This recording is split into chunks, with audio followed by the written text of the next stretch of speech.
Here we go. This is the first edition of the story series. The story is about Krav Maga, and they will follow through several weeks, hopefully more than 52, and that's a full year. But today, the whole idea is to get started with some history. The history, and I'll pick up a book called Odyssey. It shows the journey of the last escape from the Nazi-dominated Europe. The story of those Jews who gambled their lives for freedom and won. So it's a book about Krav Maga, either we think it or not, but it's also a book about doing some very, very difficult things. We'll also have some Q&A, and I've prepared a couple of them that appear mostly at class, mostly at the or prior to that. Things like, why should you do Krav Maga? Is Krav Maga only good for women? Or, oh, I heard that Krav Maga is good for women. And what should you look for when you are going to start doing a class? Or what is my opinion after these years of work in many different places and with so many different people? What are the signs of a good school? I'll also look at as a fourth thing into the 360 plus counter discussion, and I do have our stick figure in here to help us, because some mechanical concepts will be important to be understood using his joints. Okay, so you'll see that the head bands and the body bands. So this is a pretty interesting folk to work with as you are thinking about what is the impact of a technique, or impact the mechanical aspect of a technique. But let's start from the beginning. So welcome all. I hope you enjoyed the theme and this. The theme is definitely on the history and the making of Krav Maga by the founder, and it's strictly connected to the book. I didn't know much about him, except obviously from the things that we've got on our website. That's quite enough, quite starting from his foundational work with his father. But I discovered the book Odyssey because of someone in American Krav Maga, and they said that we should read it. So I did that. And what I'm bringing you in this theme from yesterday, for today, is what are the words and the steps in here where you see IMI appear. Let me give you a background. So again, the book name is Odyssey, okay, and I'll have it in the show notes. Nice thing to say. It's inexpensive, to be fair. It cost me $3. But let's see what is it about. With no other means of escape, more than 500 Jews crowned aboard the Pentcho, a decrepit paddle steamer, to begin one of the most remarkable voyages in modern history. The time, May of 1940, 8 months after the outbreak of World War II. The place, Bratislava, so that's where they came from, the capital of the Nazi puppet state of Slovakia. The route, down the Danube River and out into the open sea. Their destination, Palestine. It was a journey that should have taken a month, but took 4 years of frustration and severe hardship would pass before they finally reached the promised land. For many of Pentcho's passengers, the members of a fiery and dedicated Zionist youth group, the voyage was not mere flight, but the pursuit of a dream. For others, already robbed of their possessions and driven to their homes, it was the last chance to escape the impending Holocaust. So there are many things happening towards the story in here. I've highlighted page by page where you'll see more IMI appearing in the story, but I wanted to give you the idea of how was the environment in this Slovakian state, Slovakian country that was already ruled and was bowing to the Nazi protectorate. Let's say that we go into in page 42, there is, I will say, the first time that IMI is mentioned,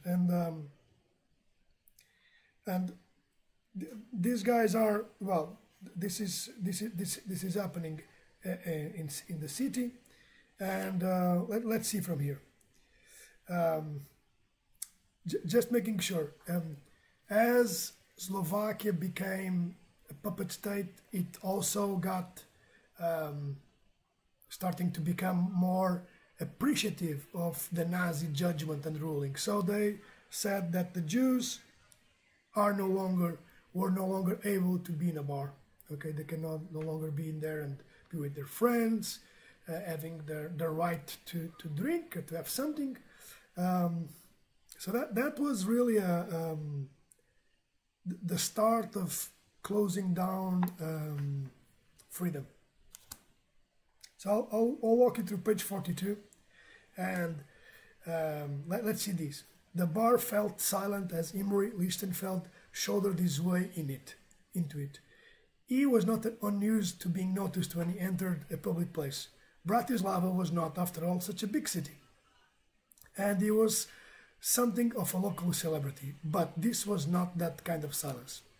Otto, the waiter, formed his mouth into a mute "oh" of appeal and shook his head, eyes darting anxiously to side. "Please, Mr. Amy," he whispered.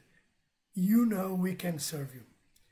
As Lichtenfeld pushed past him and perched on a high stool at the bar, feeling the ice boring into his back, Fat Irma, the proprietress of the Kit Kat bar. So I know the place. It would be fun if someone could locate it via Google and try to understand if it still exists. She bustled over from the cash register, all bosom and bombazine. Okay, "Please, Amy," she entreated. "I don't want no trouble." "One drink," he told her. "One drink and I'll go." She could tell by the set of his jaw that she would get nowhere arguing with him. If she called Alois the bouncer, Amy would make mincemeat of him, and probably smash the place up in the process. Although he wasn't one to throw his weight around unless provoked, important things, okay? He was a holy terror when roused, as just about everyone in Bratislava knew. So Amy was known for this, okay? Not being provoked, but if it is provoked, he would intervene, okay? So perhaps the best thing was to give him his drink and encourage him to leave as fast as possible before one or more of the customers started making trouble, or, God forbid, the cops arrived. "All right," she snapped, squeaking through the blue veil of smoke that rose from the cigarette clamped between her lips. "One drink and then out." Amy flashed her little boy-lost smile. He knew to be so effective. This is a curious perspective on him, okay? So effective with older woman and was rewarded with an almost immediate response. The hard carapace seemed to crack, and Fat Irma said, For Christ, Amy, I'm sorry it's like this. I really am." So this was the environment that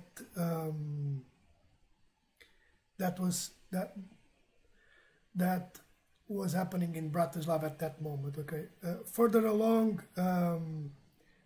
we'll see more things happening with me.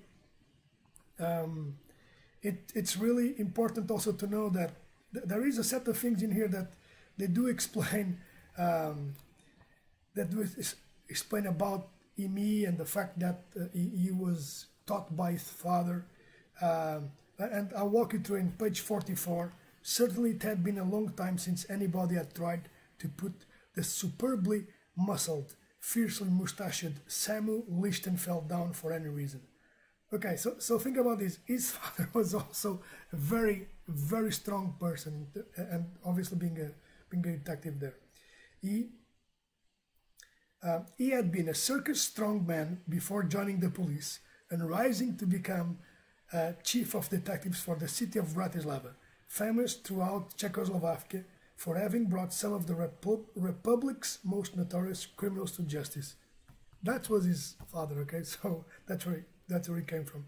As soon as Imi was old enough, Samu had taught him to box and wrestle and coached him in track, gymnastics and swimming. Okay, so we know from where boxing is coming, we know from where wrestling is coming, and of course track, gymnastics and swimming. See, most of the key capabilities in terms of later on in excelling in good physical fitness. Imi excelled in all and in time had become almost as celebrated as his father, though not so much for his athletic prowess as for his role in the violent street disturbances that began to rack the Slovak capital from mid-30s on. Bratislava at that time had a population of 140,000, of whom 20,000 were Jews and the rest about equally Slovaks, Czechs and Germans. The pretext for the first major anti-Semitic outbreak in 1936 had been the showing of a film about the Golem of Prague, a fabled monster created by a 7th century rabbi to protect his people from the Nazi hostile prisons. So this continues on, but the most important part in here, well, you understand where street fighting comes along, is the street fighting continuing intermittently, mainly because there were a lot of things happening due to this new, well, the movie, the theme of the movie, the Golem, spotted it, but then later on, street fighting started to appear, and the street fighting continues on page 45. The street fighting continued intermittently. Long periods of calm were followed by short, sharp bursts of violence as one pretext inspired a fresh eruption of ethnic hatred. To the Jewish youth of the city, Imi Lichtenfeld became an emblem and a hero. Idealized and emulated by youngsters who flocked to join Jewish sports and athletic clubs at the paramilitary Battle Group, determined to prove their manhood and train to defend themselves and their turf. He led these folks, you know, he trained them. Of course, he had this background. Definitely, I would like you guys to read the whole book, but later on, forward, folks. So think about this. This was the build-up, okay? I'll move to the next. I'm going to say next intervention. I will see Imi, and in page 91, and this already a lot of things have happened. The Pentcho, the boat, it's like an old Mississippi boat river. Tried to do this amazing thing with 400 people in it. Later became 500. To come from Bratislava to the open sea and being able to navigate. There are a lot of histories behind it, and the fact that these folks that were flooding the country, trying to find a better life, were known to be in any way. In one of the afternoons where the boat had to stop endangered in the Danube River, Imi Lichten, on the afternoon on the deck, the Pentcho best swimmer Lichtenfeld dozing in the sun after a vigorous gymnastics workout. So, even while you are traveling, you can work out. That was true. Was awakened by shouts of alarm. Imi, come quickly. Ben is drowning. Benny Willinger, a novice swimmer, had failed to surface after diving. His companions were searching frantically, but they were not experts. Unable to reach the bottom where Willinger lay tangled in a forest of weed, Imi Lichtenfeld jackknifed over the side into 20 feet of water to join the rescue attempt, swallowing to equalize the pressure on his ears and search the bottom for the missing youth. So he did really know how to swim and also to swim and rescue. In the dark green murk, visibility was limited, and these first two dives proved fruitless. On the third, he spotted Willinger, no longer struggling. Means not well, correct. The boy, though barely conscious, reached out and where a drowning person might be expected to clench convulsively, touched his rescuer lightly on the arm. In seconds, Imi Lichtenfeld had him loose and was bearing him to the surface. Not long after, the water forced him from his lungs by artificial respiration. Willinger was sitting up thanks to his rescuer. Lichtenfeld was the hero of the Pentcho, though he considered the rescue to have been an easy enough matter for a swimmer of his ability. What struck him most about the episode was the extraordinary trust implicit in Willinger's gentle, pacific touch as he reached out for him on the riverbed. So this is, and the reason also I'm bringing this, it's because this episode has implications for what's going to happen in the travel a couple of months next. In page 96, 97, in page 98 you have an awesome picture of Imi in his gymnastics form lifting up a girl. Imi Lichtenfeld, wrestler, gymnast, dancer, and ladies' man, okay, whose courage and daring inspired his fellow passengers. There are more comments later on that I've observed in the groups regarding how they dealt with this family life, but that's not the case in here. It's about looking into his intervention. I'd like to move forward to page 123. So we've seen that we had this environment in Bratislava, then the whole set of things that happened, and that was one episode in the Danube River, and now they do cross to almost reaching Greece, and they have a chance to get to an island called Kamilanisi. Okay. So what do they do? And again, Imi was always called for very tough things, like we need to make survival rescue, we need to go and find water, we need to go and find communications. This was another of those. Let's read through, okay? Sometime after 11 p.m., Schalk and Imi Lichtenfeld, now themselves on Kamilaniski, with their three companions, the island, saw the Pentcho navigation lights. So they were in this island trying to find something, and then they got spread from the boat. They had hoped to find habitation on the island, perhaps some fishing boats whose owners could be persuaded to go out and tow the Pentcho to safety. So that was the support they were looking for. But Kamilaniski had turned out to be completely deserted. All they could do to help now was to try to guide the vessel to a safe anchorage. The island was about 2 miles long by half a mile wide and crescent-shaped. The inside of the crescent was a gently shelving sandy bay where the Pentcho could anchor safely. So this was probably a place where they could stop the boat and get some help. So again, these guys were far and always trying to find solutions for their community. This was another one of them. Chapter 9, I would say it's probably the strongest one, where you see more things happening with me and this team and this team and these mates. I would definitely like to point you guys for the following. They did come back. They did bring the Pentcho to Kamilaniski, that island, but again, the island has no resources, so they had to fish. They had to find food in many different ways. The problem is water, of course. So there was a decision to try to find help further ahead. Rounding up Lichtenfeld, Urks, Lanes, and Ali the Turk, he proposed that they leave in the morning after the Yom Kippur and strike out for Crete, some 40 miles to the south. Okay, it would be no pleasure trip, to be sure, for gathering clouds suggest bad weather to come. But with 2 pairs of strong men rowing in relays, while a 5th man on the tiller, he calculated that they should reach their goal between 24 to 36 hours. That was the plan, okay? The plan to go out to Crete and try to find more resources. Watching them row off the horizon, Karl Hoffmann thought, it is a courageous gesture considering the odds against him. And with no other castaways, he stood on the cliff top waving until they are out of sight. So here they go, these 5 guys in a boat trying to find help for the whole community. All day Schalk and his crew rowed against mounting seas and the headwind, which made each yard gained an exhausting effort.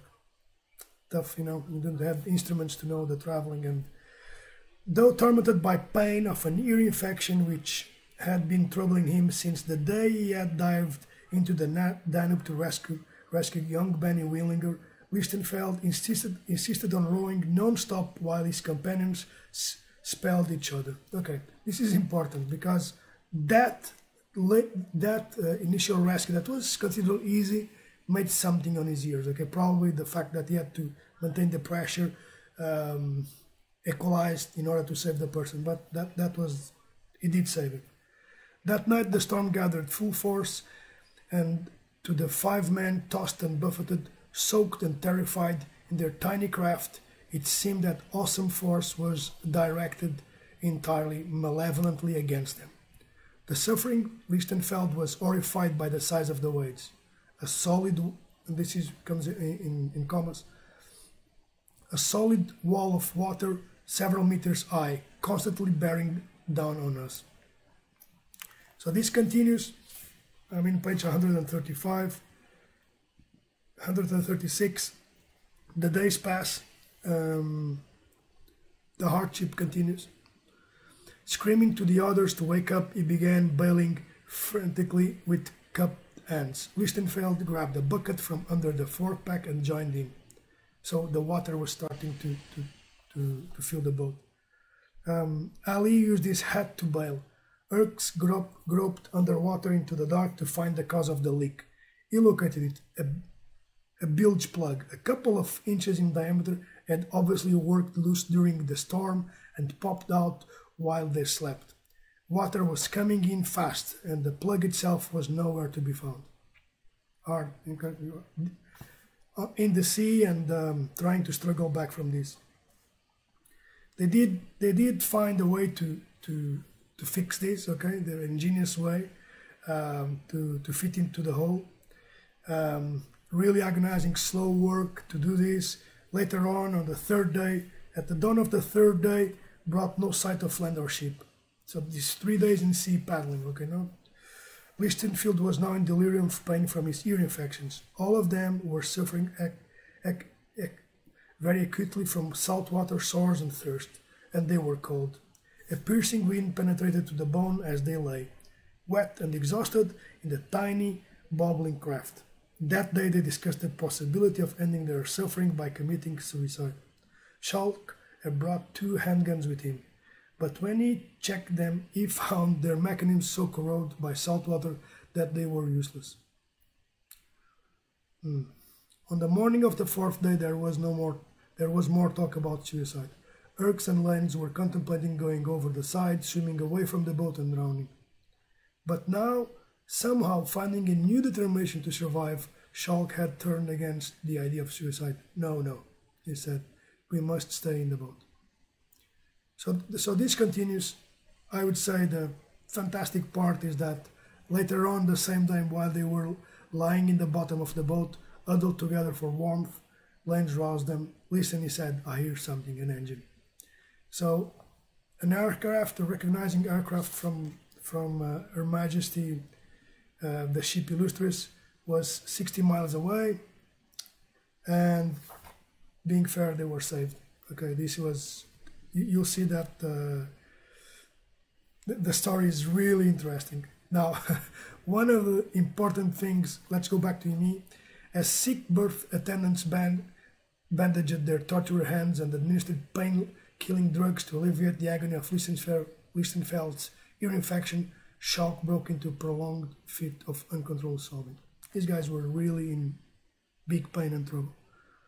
Later, when they were interrogated by a young officer who spoke flawless German, like the Italians at Stamp Alley, you need to read that part of the story. It's really impeccable. It's incredible.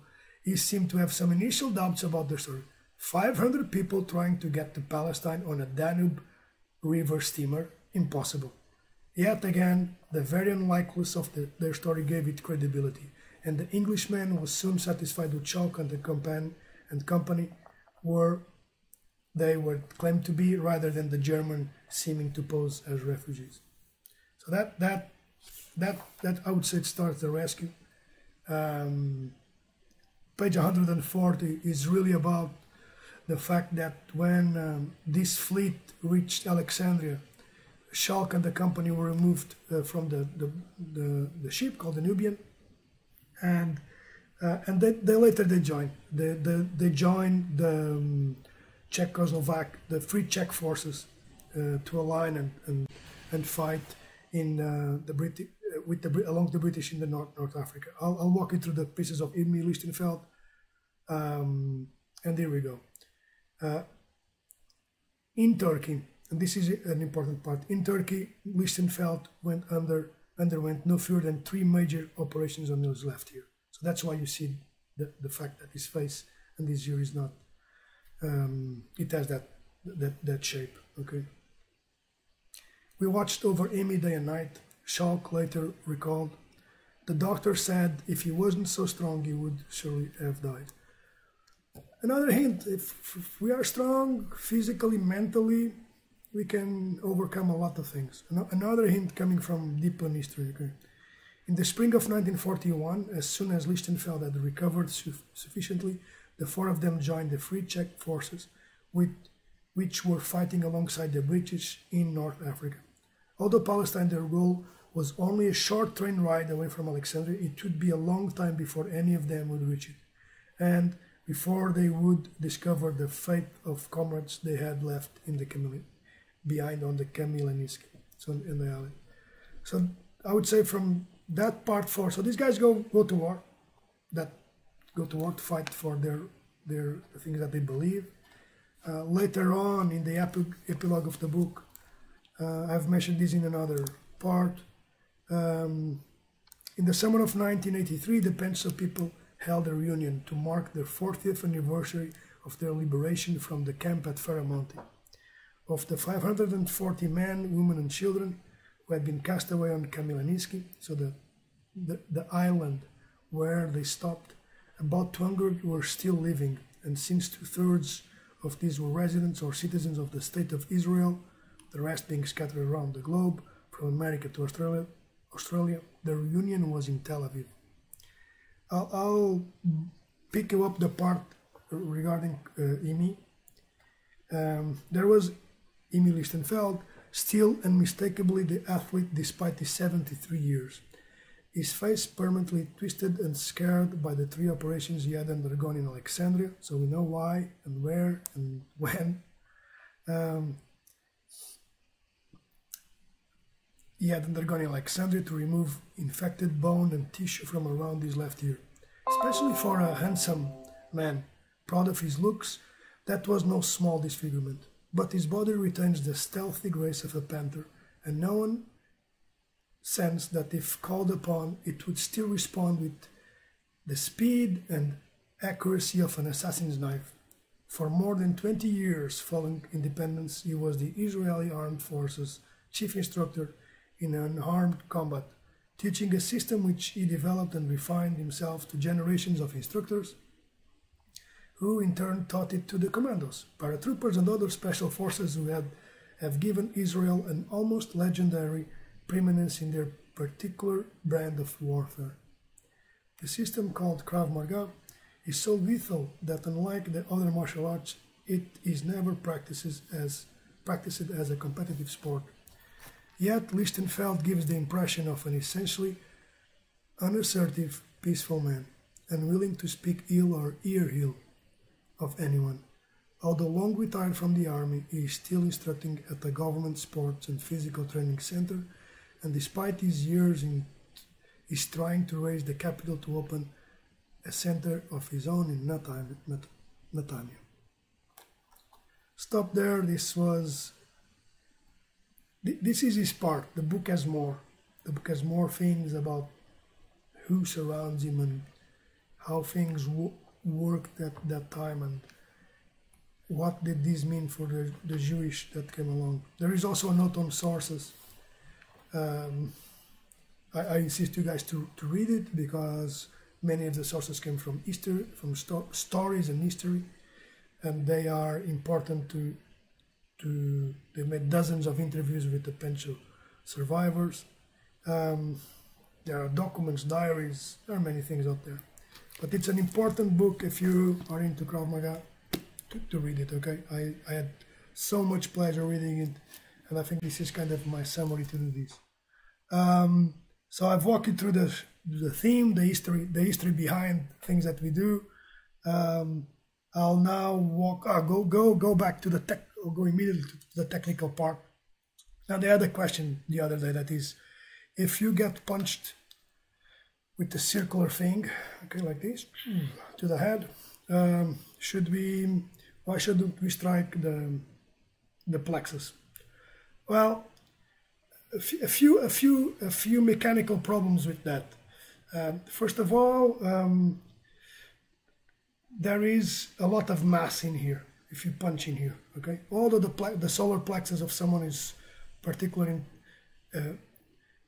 the physiology behind it and the biomechanical side behind it might be beneficial, because if you break the center line, you could have even some lungs being perforated, but you need a lot of strength in there. And it's also along the same line of strength in here, so you'll be battling one line with another. That's probably not the best way to do.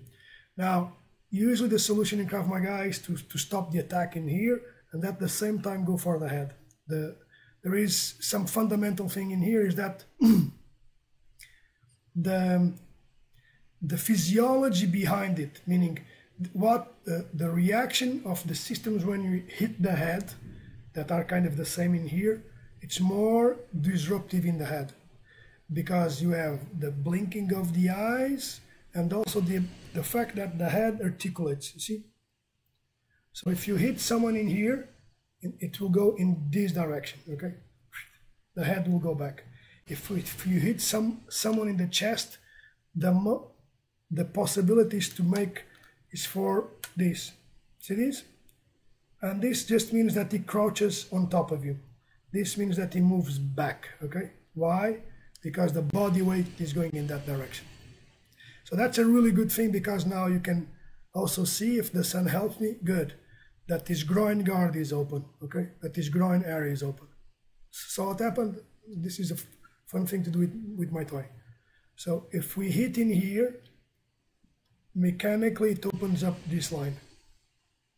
So you have the groin to kick, okay?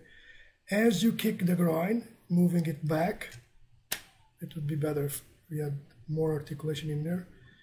You have the ability to go for the legs, okay? Even if they are like this. So if the body weight is going back and the knees are back, it's very hard to be grabbed. Very hard for the attacker to grab you, because his body weight is moving back. So he's like in a seated position, okay? He moves back into what could be seated.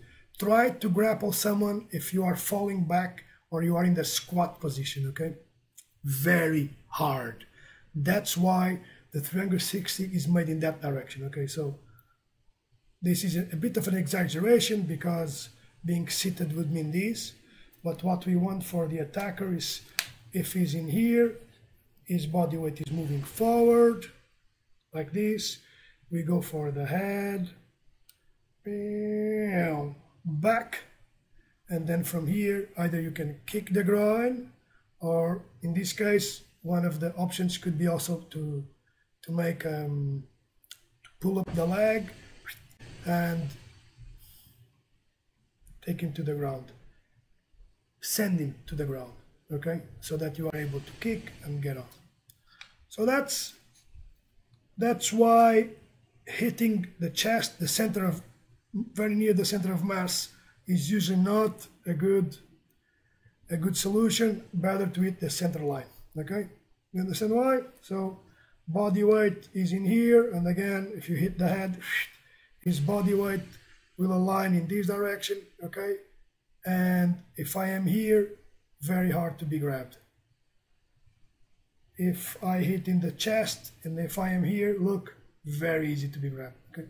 So that's a very straightforward explanation on 360 with the counter. Go for the head, even if you are smaller, okay?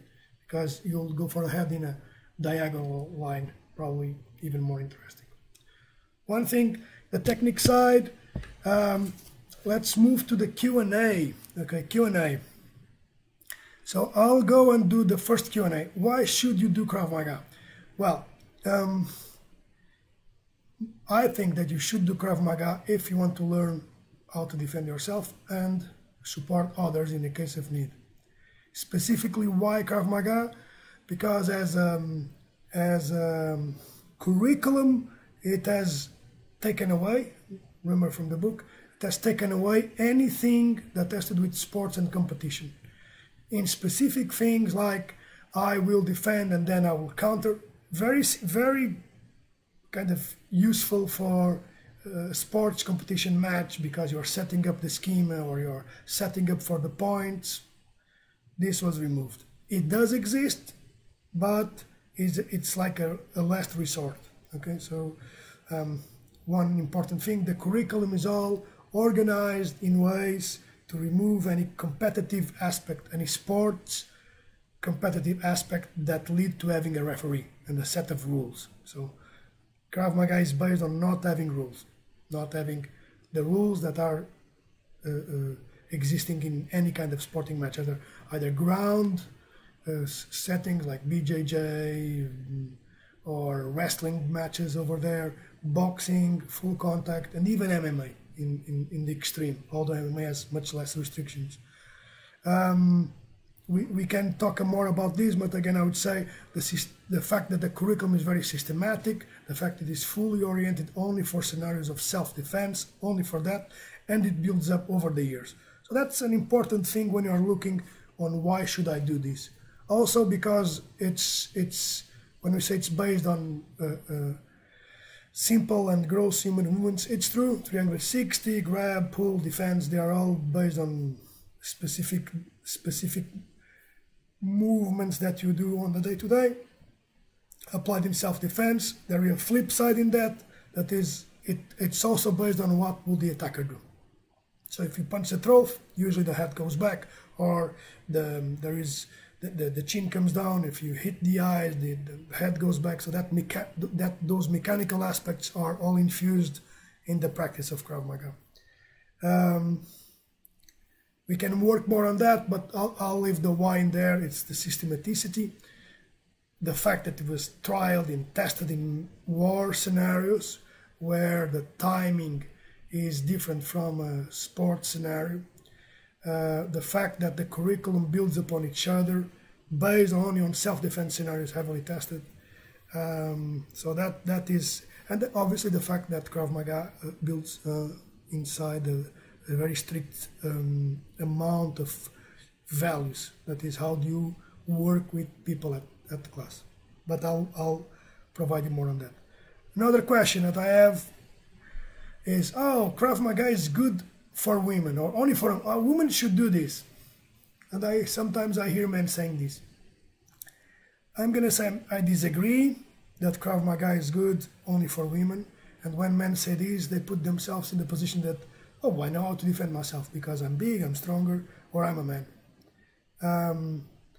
The thought process is this.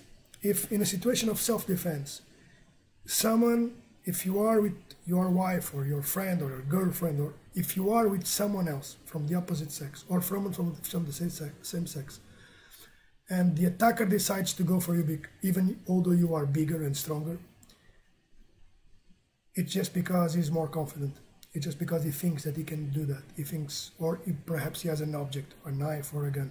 So Krav Maga, it's not only good for the ones that are weak or weaker in terms of physical strength, okay, or at least when you look at them. It's for everyone. Krav Maga is for everyone that needs to help others and needs to help themselves in defending. So think about that when you say, or have the kids do it. I don't recommend Krav Maga for kids. After they are 7, 10 perhaps, and we did a lot of work on finding a curriculum that could suit kids, because these days, if you teach Krav Maga to your son and he effectively defends himself, it's going to be hard to explain why did, let's say, the attacker got in your son's or daughter's hand on his eyes and then a kick to the groin. because this would be simplistic things to do and in the right timing.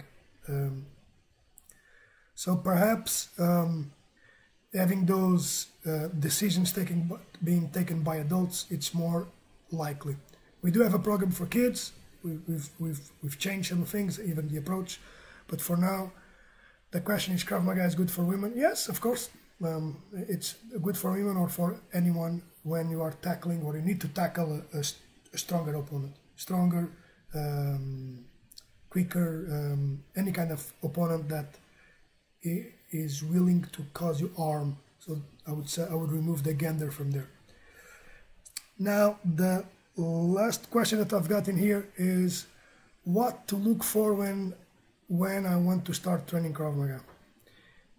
I've posted something on Reddit some time ago on this and in Quorum,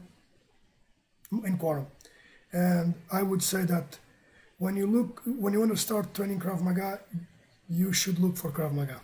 That's one important thing. Avoid things that are Krav Maga plus this, Krav Maga plus that, Krav Maga minus this, minus that, or Krav Maga latest commando XYZ response.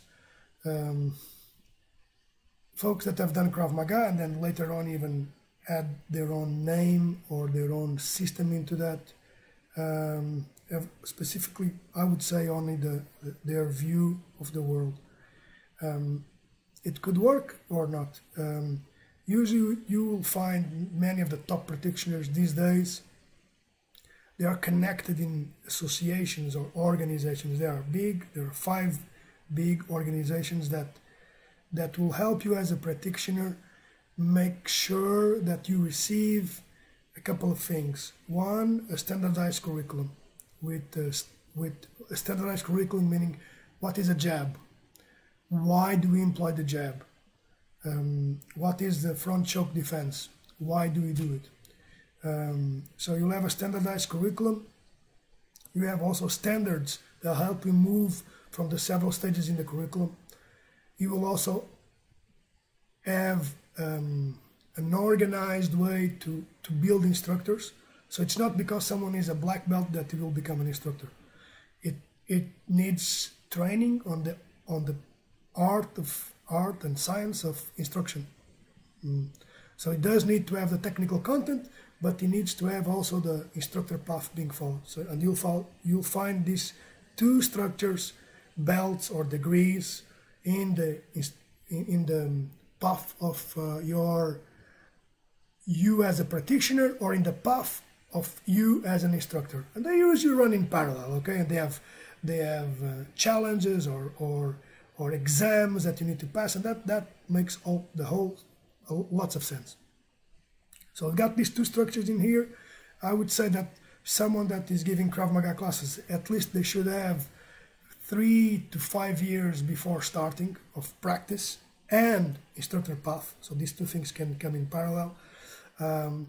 Someone that has done a couple of other things could effectively do Krav Maga techniques, but it's very hard for them to teach the system as an overall.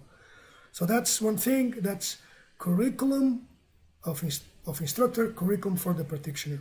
Second one is look into the school values and what they stand for. Just read them. Read some reviews, of course, and then go to the class and see what is being emphasized, what is being brought into you. See if the approach is too violent. See what brings up from you. You see, if at the end you feel energized, empowered, but in peace, man, that's a good thing from my view. If you're coming with a relentless mind, focusing only on bad things, on aggression and violence, from my approach, that things need to change. So focus on these: the curriculum structure, the values of the school and the certifications of the teachers in there, and then also the environment. And these things should give you a very good straightforward path by eliminating what doesn't fit into here, meaning foolish techniques, meaning egomaniacs, meaning military-based only view or bad views of the world. Okay, Krav Maga is definitely something to help promote a humanitarian view of the world. What that means is that you will be able to intervene when it's needed to protect your life and the life of others. So we covered a lot of stuff. The Odyssey book and the team on history, the technique with our Krav Maga buddy here. Say hello to them. Okay, my son drew a nice smile over there. And also we've covered the Q&A. So feel free to reach me out if you've got any more questions, and stay tuned for next week. Enjoy your day.